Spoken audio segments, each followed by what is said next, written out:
Hi, everyone. Simon Mannering here, and great to see everyone out there. And, I'm the CEO of We First, and we're a strategic consultancy in Los Angeles that drives growth for purpose-driven brands.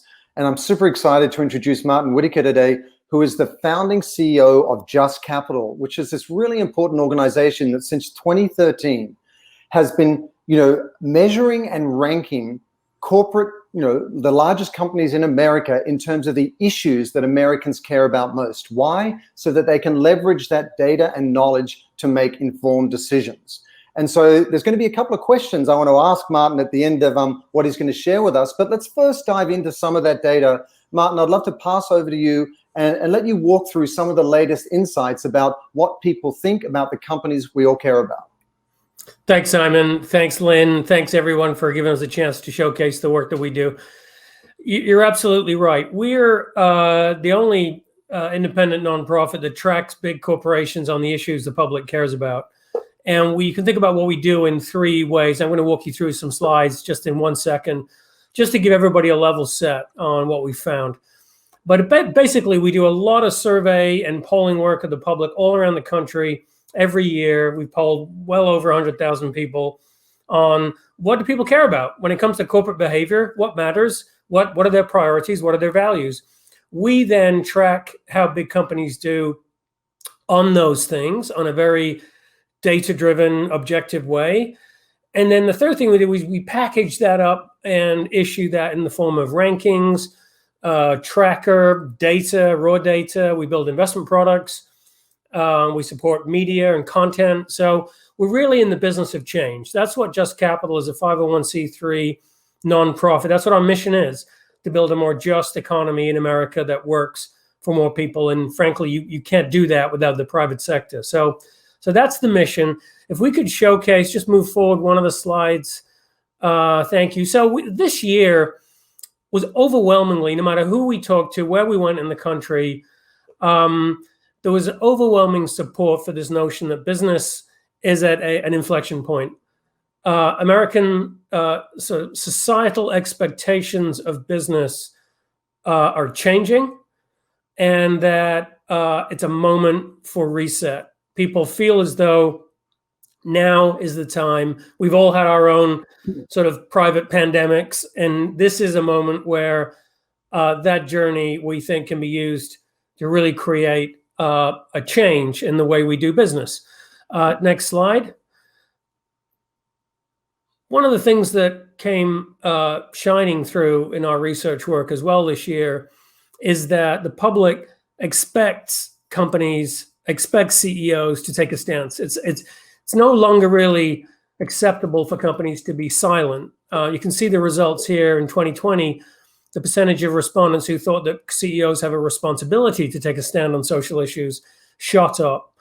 And I think the reason for that is we saw with COVID-19, we saw with racial equity, and we've seen with other societal issues, especially around the economic lockdown and reopening, these issues are business issues. Very difficult to have a conversation about racial equity or about a sort of safe COVID response without talking about the role of business and economic equity. So these are business issues, they're economic issues, and they're certainly relevant to investors, as I'll show in a second. Next slide. Here you can see the top issues for this year. So every year we identify through our survey work, what exactly are we talking about? And we have a 5 sort of stakeholder model, which again has come from sort of the public opinion research, how a company treats its workers, its customers, the communities where it operates, including supply chains, its impact on the environment, and then finally, its relationship with its investors. Does it make money, and is a company ethically led?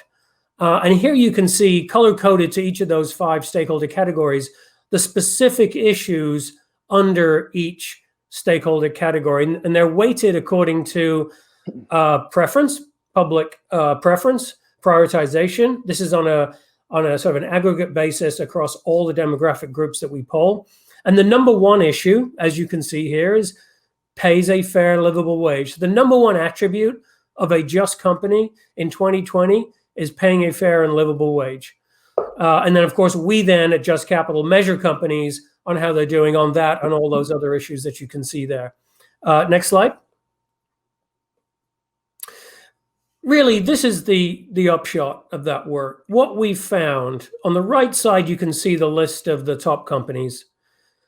On the left is how we portray this. The narrative around sustainability, around just capitalism, around stakeholder capitalism, basically the narrative around the American dream, is one where it's not a zero-sum game. These companies pay their people better, provide better benefits, invest more in their communities, do better on diversity and inclusion metrics, and they do better financially. They have a stronger ROE.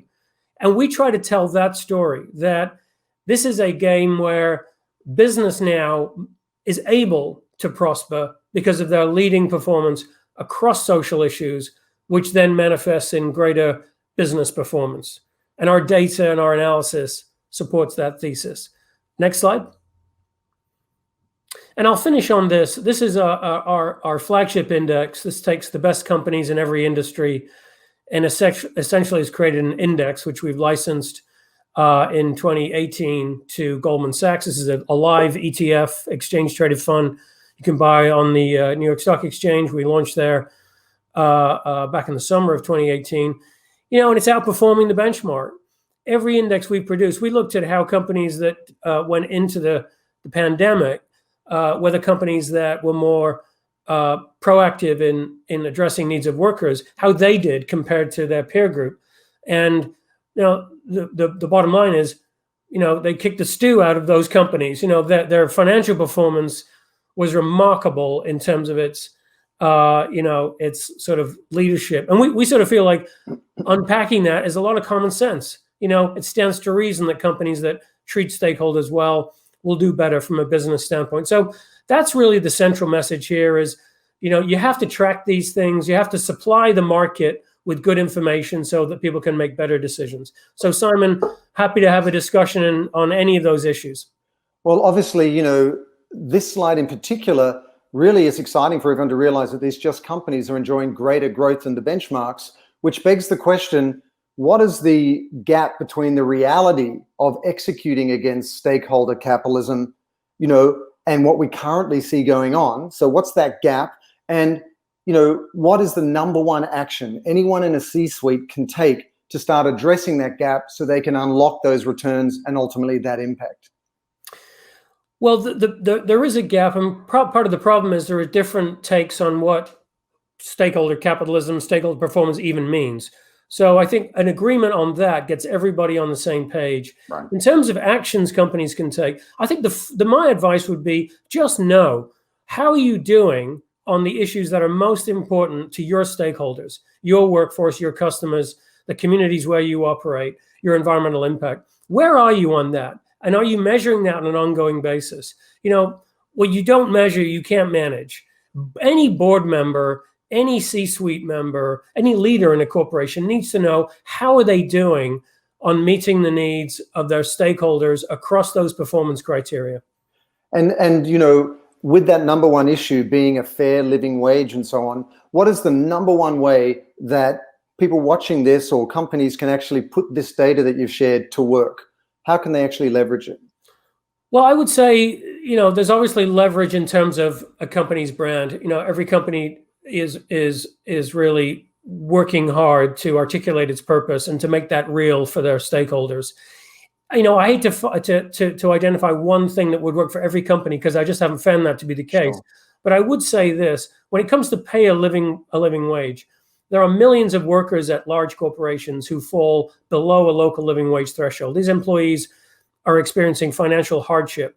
We've launched an initiative recently to ask CEOs and board members to take a test. Just know how many of your workers right now are experiencing financial hardship. And we've seen Dan Schulman do that at PayPal, Mark Bertolini do that at Aetna, and they were surprised. They thought it'd be a good news story. Turns out, actually, it wasn't. But at least knowing you can take action. And so I'd really encourage everyone, when you want defensible data to support these initiatives inside your company, look to Just Capital. You know, this is timely, it's 2020, it's the meat and potatoes stuff of really bringing stakeholder capitalism to life in a legitimate way to really transform people's lives. Martin, thank you for the role that Just Capital is playing. And everyone, please stay in touch with Just Capital because they're doing a lot of the heavy lifting so that all of us can benefit. Thanks so much, Simon. Martin. It's my pleasure.